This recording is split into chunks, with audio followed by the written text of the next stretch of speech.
So reflection denial of service. So this is what we talked about earlier with the spoofing. It involves spoofing the source address to that of the computer target from multiple other servers. So botnets are often rented out to perform DOS. They also have something like the ion cannon from Anonymous. They have the high orbit ion cannon and the low orbit ion cannon. So that's a little older, the low orbit is. The high orbit ion cannon is older. Now they have newer stuff too that they use as well. So you can literally download the ion cannon software from Anonymous's website or many sites that cache it for them.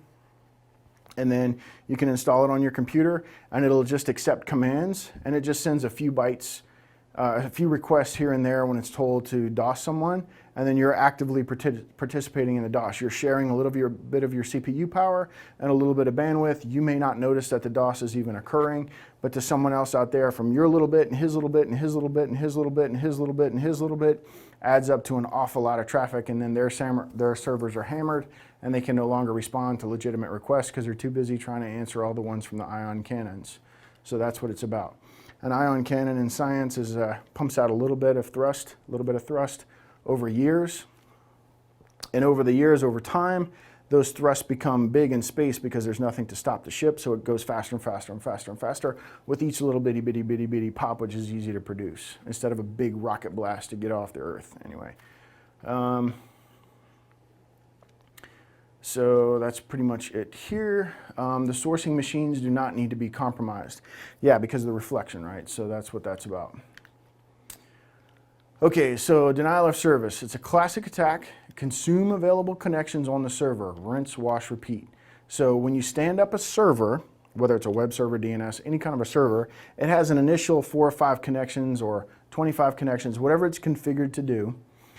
And then as you connect, it'll hand you off to another port and then go back and listen for another connection. If you can consume all of those initial connectors, every time someone else tries to connect, they get nothing, no response. So the connections will just time out. It'll look like the web server's offline. So if you can keep consuming those connections fast enough, you've just denied access to the server, and now you've got a denial of service attack.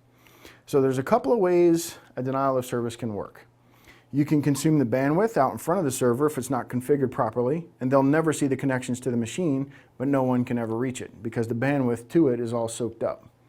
Another thing you can do, you can consume just the DNS server. Now the web servers over here that are perfectly fine, and there's a million of them and they can handle a lot of traffic, but the DNS server's tied up. So every time somebody says, I want to go to whatever this server is.com, they never get a response. So they can never reach the server unless they know the IP address directly, which that's not how we do things, right? Because we can't remember numbers as humans, but we can remember names. That translation is called DNS, from name to number.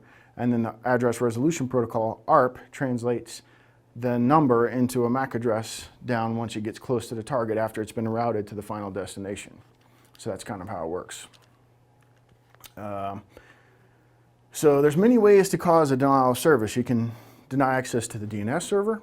You can deny access on the server itself. You can find a flaw in the machine and just lock up the network card. It might not even be on the port that's configured, but you can access it through SNMP or many other ways to mess it up.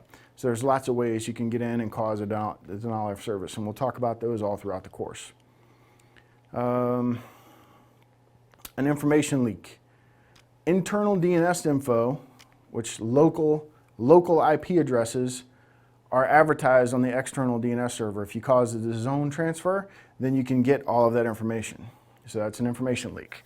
In the event that the DNS record contains internal server and IP addresses, the attacker may be able to obtain knowledge of the LAN without ever touching the network. The longer you can drag out the time the hacker's on your local network, the more likely you will be able to discover them. The more traces they leave behind, the easier they are to find, especially when a DOS is going on.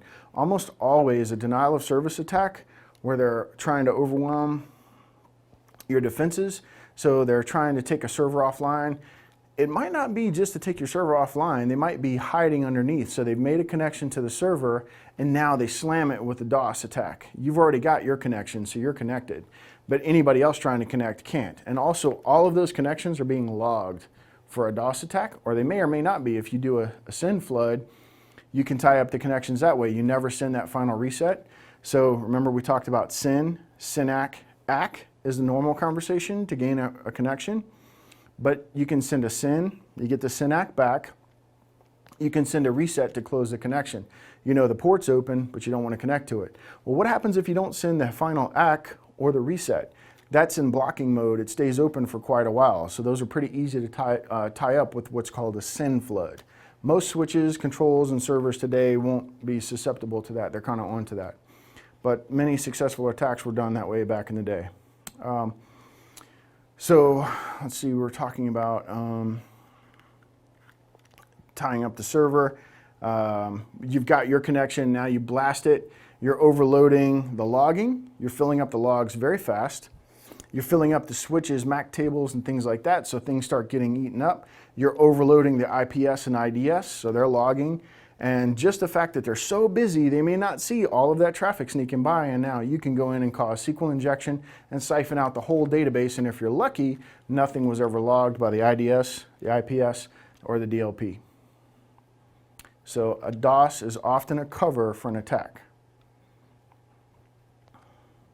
Attacking the SOA, the start of authority records, which is how these things are configured, and we'll look at one in a second, results in a DOS. So we'll look at that as well.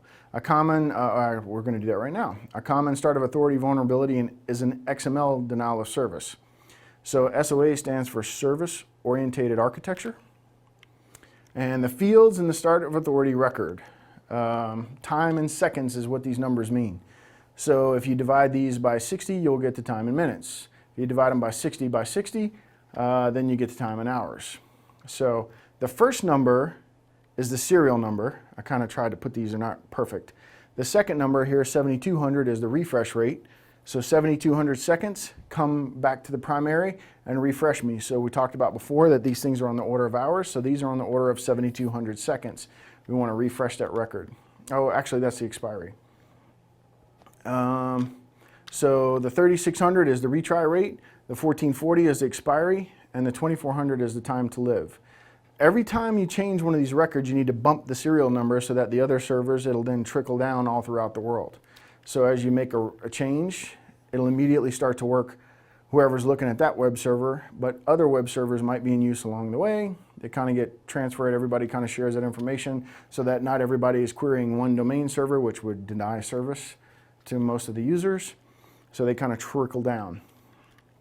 So it may start working in the western seaboard, and then in an hour it might start working on the eastern seaboard, and then within another hour it's working all throughout the world. So we have the serial, the refresh, retry, expiry. You're going to see this as a test question. What are these fields in the SOA record? Serial, refresh, retry, expiry, time to live. The zone files contain SOA, the start of authority, the name server, NS records, A records, and MX records, the mail exchanger records. And this is what one actually looks like formatted properly at the bottom here. So in SOA, nameserver.place.dom, domain, postmaster.place.dom. So you have the serial number, you have the refresh, 1 hour, you have the retry every 10 minutes, and the expiry 1 day, and the minutes time to live. I mean the minimum time to live is 1 hour. So that's kind of how they look in real life. And then below that, you would have the AS, the name server, and the MX records below this section. So here's a real one right here. A records are for IPv4 mapping of host names to IP addresses of hosts, also used for DNS blacklisting. So the A records are for IPv4 network addresses or IP address records. AAA records or Quad A records are for IPv6 mapping of host names to IP addresses of hosts. So that is a test question. A records are for IPv4 or IPv6 mapping. Make sure you remember that one. Then further down, this is what an actual DNS record looks like. So in one of the labs, we'll be configuring a DNS server, or we may be just browsing one, depends on which one you're taking. You'll get to kind of look at these records and make changes to them and help the server. So in here, we have an NS record, which is a name server record, and also it's using the A record. So NS for name server. So it has, actually that's an A record. For NS is a name server, A is the actual record type. Above you have the name server records, which is the NS. And that above that A, right in the vertical column there where the numbers are, you have NS at the bottom, and then below that you have an A. Below that you would typically have an MX record.